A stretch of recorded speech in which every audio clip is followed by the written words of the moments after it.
गीतामृतदुहे नमः। सर्वोपनिषदो गावो दुग्धा गोपालनन्दना पार्थो वत्स सुरेर्भोक्ता दुग्धं गीतामृतं महत्। वसुदेवसुतं देवं कंसचारूढमर्दनं देवकी परमानन्दं कृष्णं वन्दे जगद्गुरुं। भीष्मद्रोणतथा जयद्रथजलं गान्धारनीलोत्पला शल्यग्रावलीकृपेण वहनि कर्णेन वेलाकुला। अश्वत्थामविकर्णघोरमकरा दुर्योधनावर्तिनी श्रोत्रीर्णा खलु पाण्डवैरणनदी कैवर्तका केशव। पाराशर्यवचा सरोजममलं गीतार्थगन्धोत्कटं नानाज्ञानककेशरं हरिकथा सम्बोधनाबोधितं। लोके सज्जनसत्पदैरहरः पेपीयमानं मुदा भूयाद्भारतपङ्कजं कलिमल प्रध्वंसिना श्रेयसे। मूकं करोति वाचालं पङ्गुं लङ्घयते गिरिं यत्कृपातमहं वन्दे परमानन्दमाधवम्। यं ब्रह्मा वरुणेन्द्ररुद्रमरुता स्तुवन्ति देव्यैस्तवैः वेदैः साङ्गपदक्रमोपनिषदैः गायन्ति यं सामगाः। ध्यानावस्थिततद्गतेन मनसा पश्यन्ति यं योगिनो यस्यान्तं न विदुसुरासुरगणा देवाय तस्मै नमः।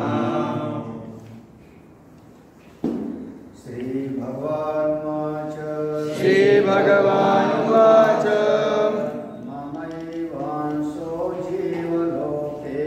ममैवांसो जीवलोके जीवभूता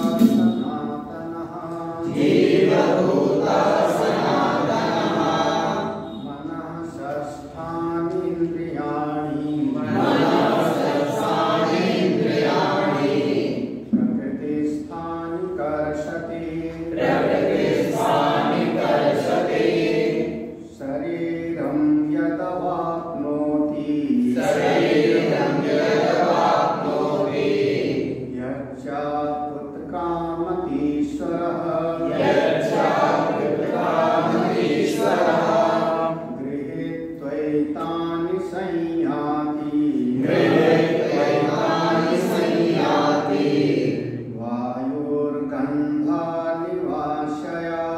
वायुर्गन्धानि वाशयात् श्रोत्रं चक्षुस्पर्शनं च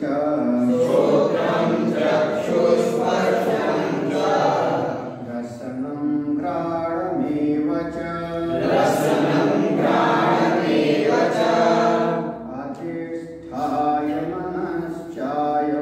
अधिष्ठाय मनश्चायं विषयानुपसेवते।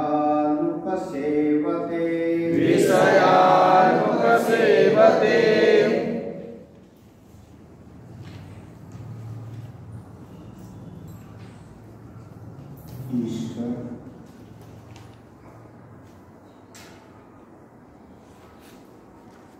का शाब्दिक अर्थ होता है ईशन करने वाला। जो स्वामी है, नियंता है, उसी को हम कहते हैं ईश्वर। ईशावास्यम सर्वम।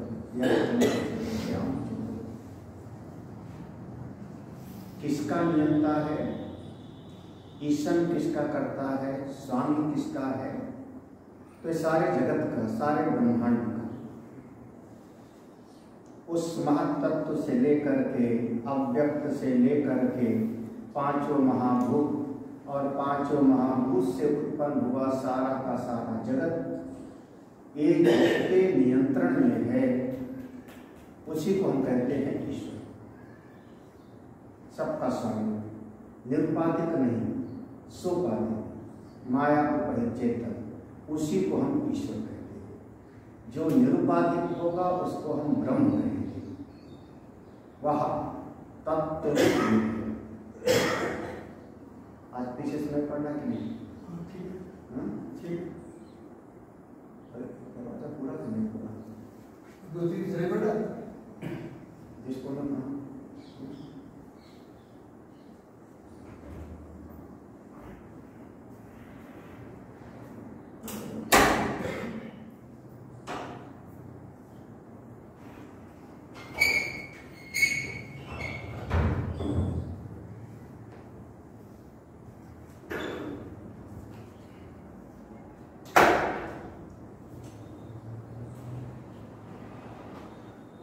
सारा जगत जितना कुछ इस सृष्टि दिखाई पड़ रही है, यह सारा का सारा जगत दृश्य है और इसको नियंत्रण में रखने वाला जो है, जिसकी इच्छा से ये सब चलता है, उसी को हम कहते हैं ईश्वर।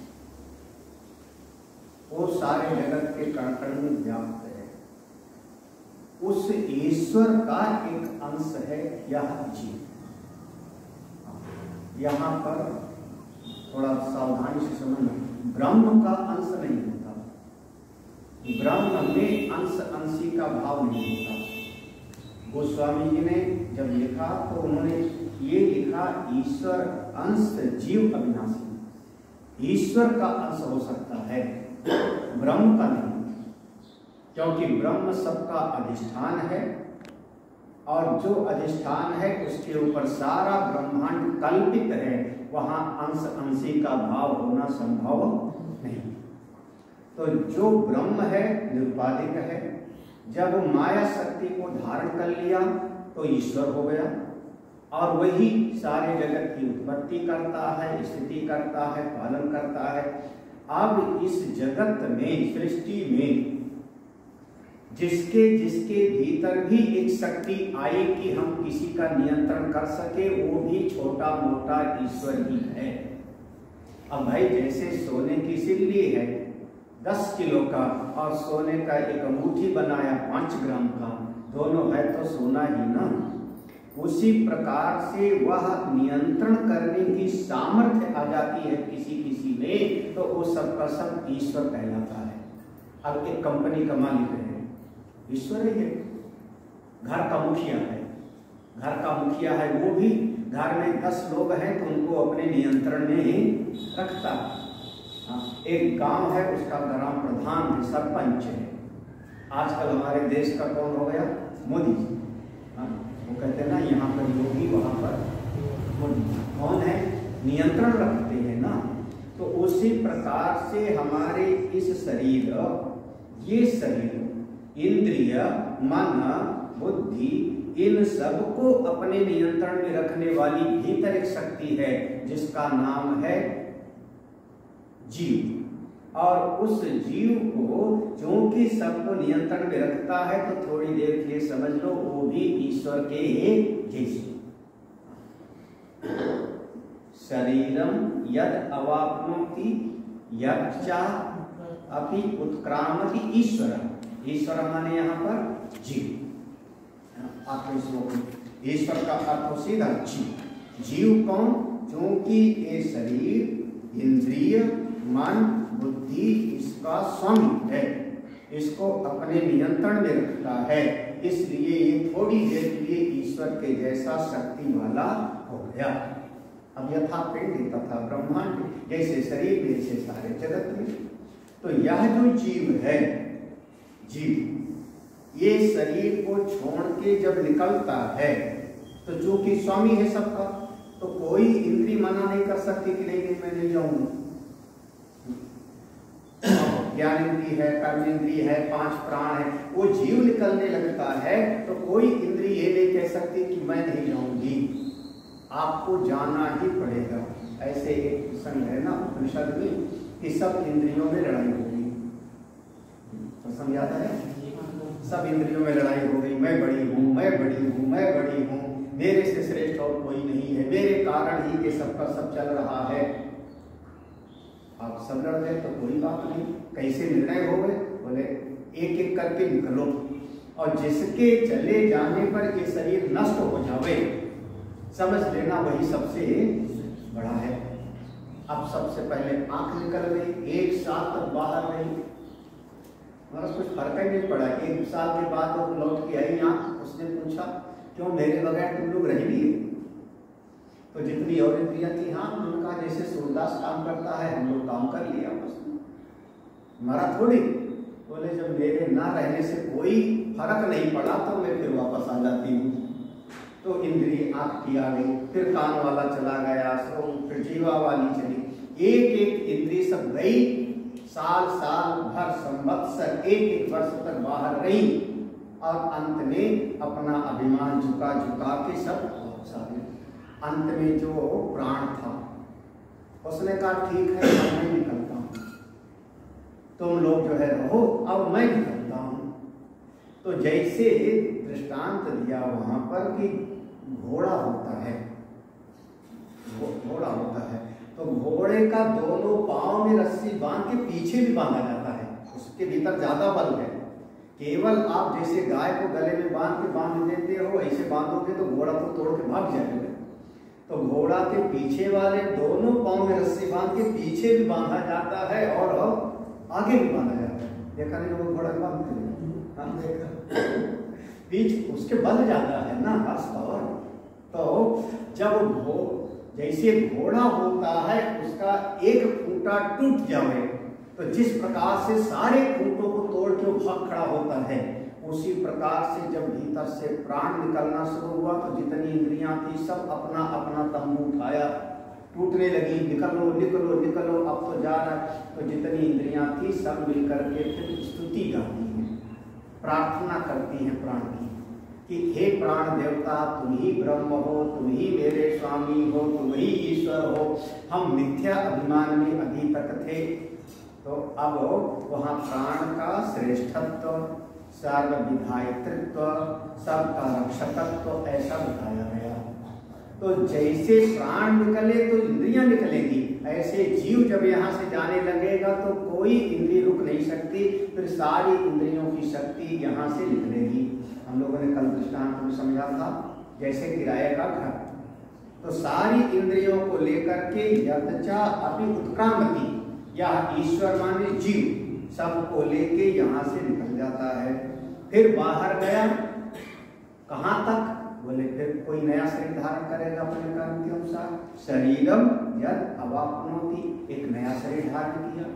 फिर नए शरीर में धारण करके अपनी वही 5 चीज ज्ञानेंद्रिया वगैरह खोला, श्रोत्रम चक्षु स्पर्शनम रसनम घ्राणम, ये सबको खोला और सबको खोल करके मन को स्थापित कर दिया।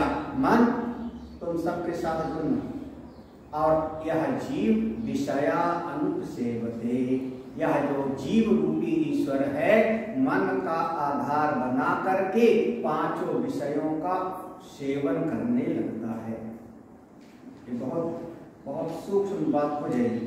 मन जब आंख के साथ लगी तब आपको रूप रंग का अनुभव हुआ, मन जब कान के साथ लगा तो आपको संगीत और शब्द का श्रवण हुआ, और भीतर कोई तृप्त हुआ।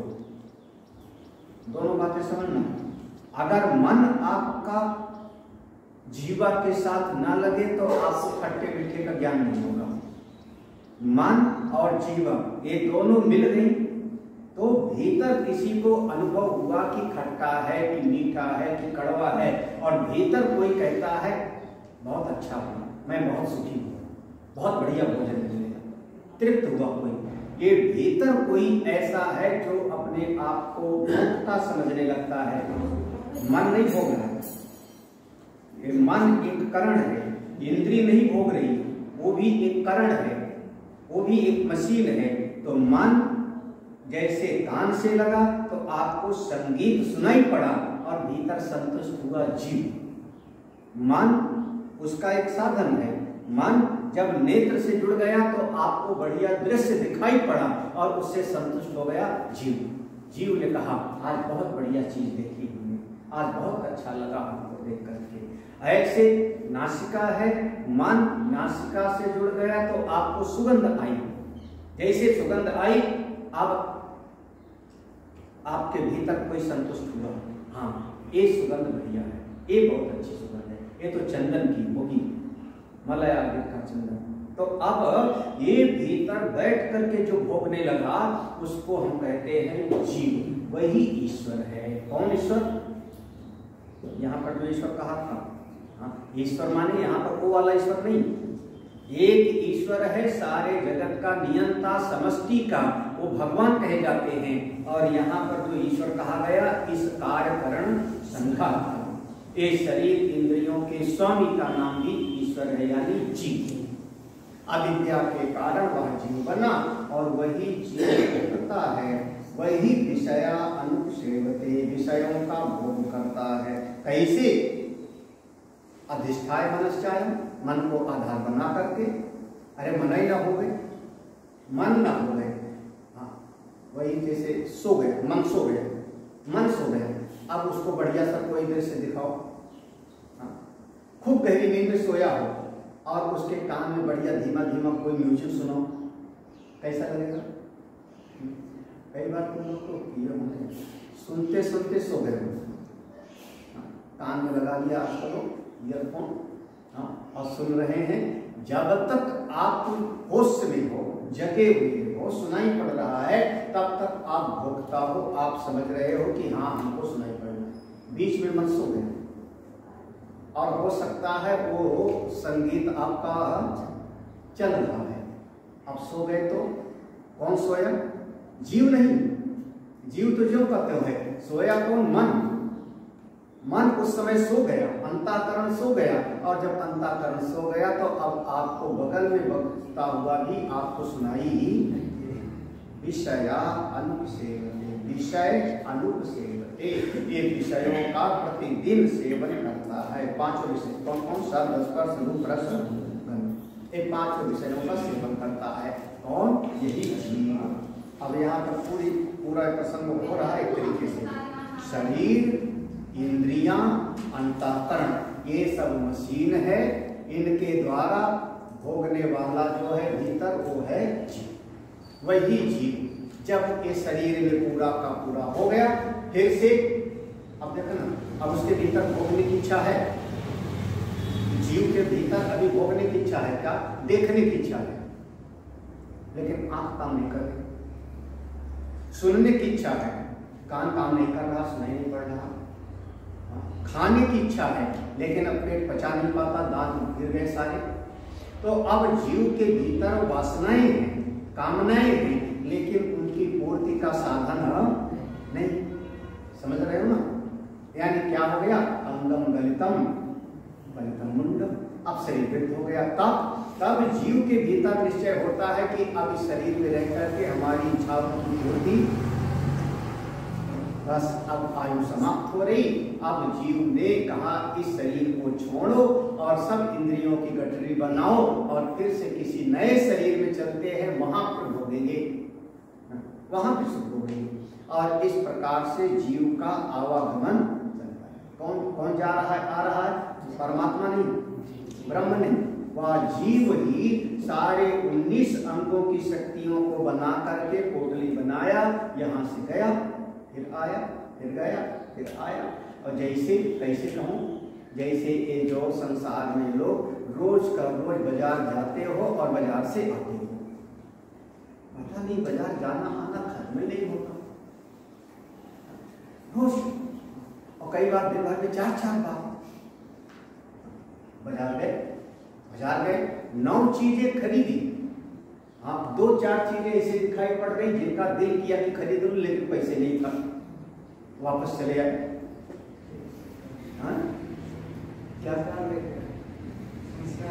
संस्कार लेके आ गए, बिल्कुल दुकान वाले ने दिखा दिया, ये ले लो बहुत अच्छा, ये ले लो बहुत अच्छा, ये चीज ले जाओ बहुत अच्छा। अब वो संस्कार ले आए, जेब में था नहीं, वापस चले आए। अब कुछ लोग क्रेडिट कार्ड लेके जाते हैं, जो मन जाए खरीद लिया उठे। तो शाम को फिर पैसा लो, फिर जाओ बाजार, फिर कल जाओ, कब तक बाजार जाते रहोगे?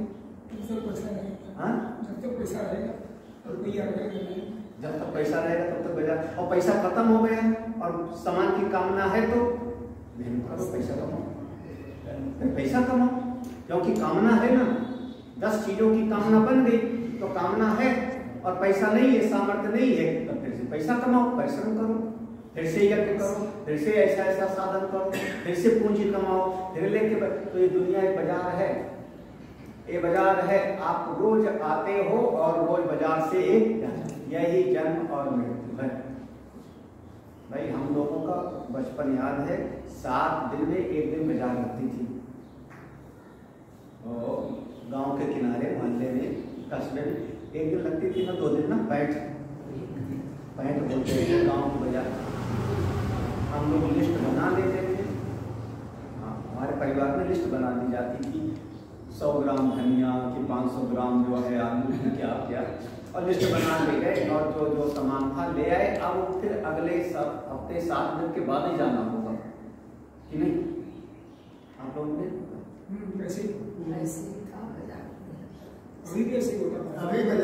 अभी भी है। अब तो हमको पता नहीं, अब तो ये लोग जो है सवेरे से शाम तक 5 बार जाते हैं। 5 बार से 9 बार, 5 बार या 9 बार, एक बार में नहीं ला सकते हो। एक बार ऐसा में संबंध हम नहीं कर सकते। हम भी यहाँ से सब्जी खरीदे, ज्वालापुर की मंडी से खरीदे। ऋषिकेश की मंडी लगती है ज्वालापुर की, हाँ सब जगह लगती है, कहीं नहीं बंद की है, बस तुमको जो बस आधा किलो आलू ले आओ। आलू आ गया, फिर बोले हल्दी तो खत्म है, अब हल्दी ले आओ 50 ग्राम।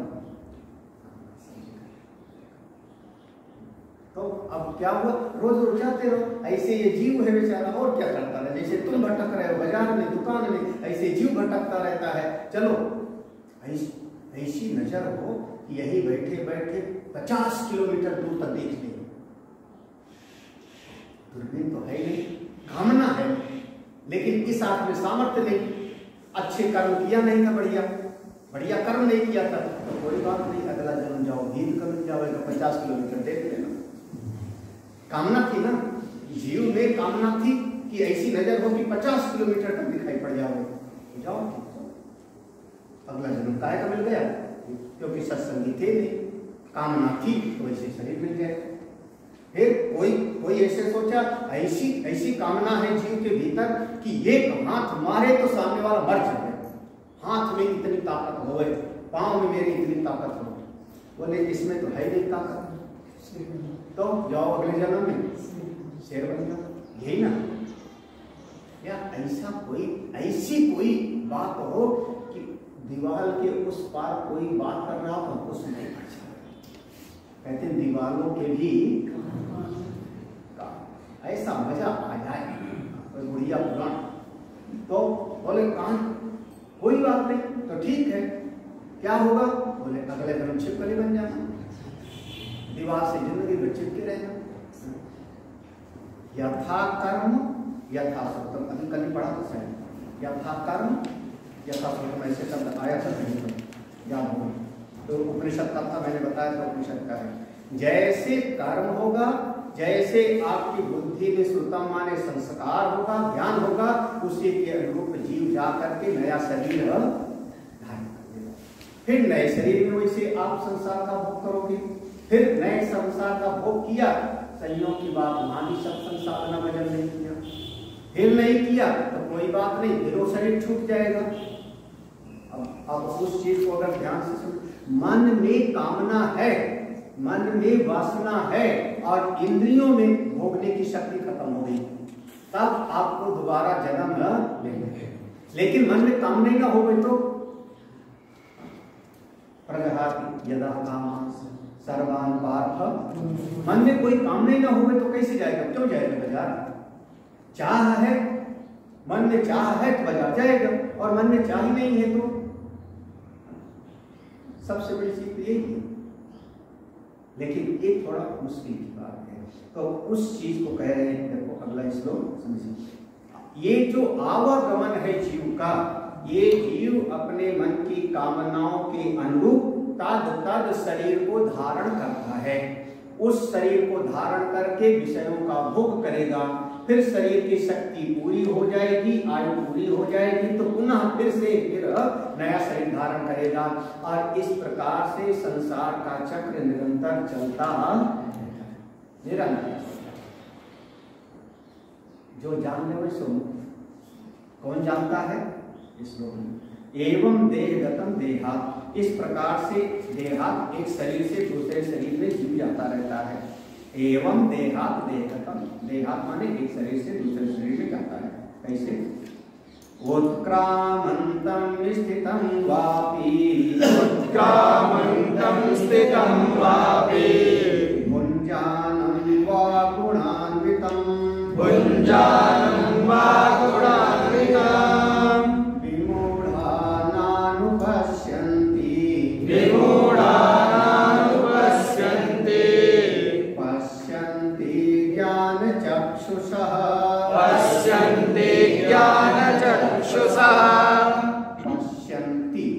पश्यन्ति माने अच्छी तरह से अनुभव करते हैं, देखते हैं। कैसे? ज्ञान चक्षुषा, ज्ञान दृष्टि से, विवेक दृष्टि से अच्छी तरह से अनुभव करते हैं, जान जाते हैं। क्या जान जाते हैं? ज्ञान दृष्टि से, विवेक दृष्टि से क्या जान जाते हैं? उत्क्रामंतम, यह जीव इस शरीर को छोड़ के कैसे जाता है? उत्क्रमण, यह जीव इस शरीर को छोड़ करके अपनी इंद्रियों की शक्ति को लेके कैसे जाता है, ज्ञान दृष्टि से जान जाते हैं। ये जाना जा सकता है। स्थितम, फिर जीव आकर के इस शरीर में कैसे अपना अड्डा जमाता है। स्थितम माने स्थित कैसे होता है, ये जान जाते हैं। वा अपि भुञ्जानं वा, फिर तीनों गुणों के द्वारा पैदा किए हुए तरह तरह के विषय हो, तीनों गुणों से, तीन गुण है, उनमें से 5 विषय, शब्द स्पर्श रूप रस गंध, इन सब का ये भोग कैसे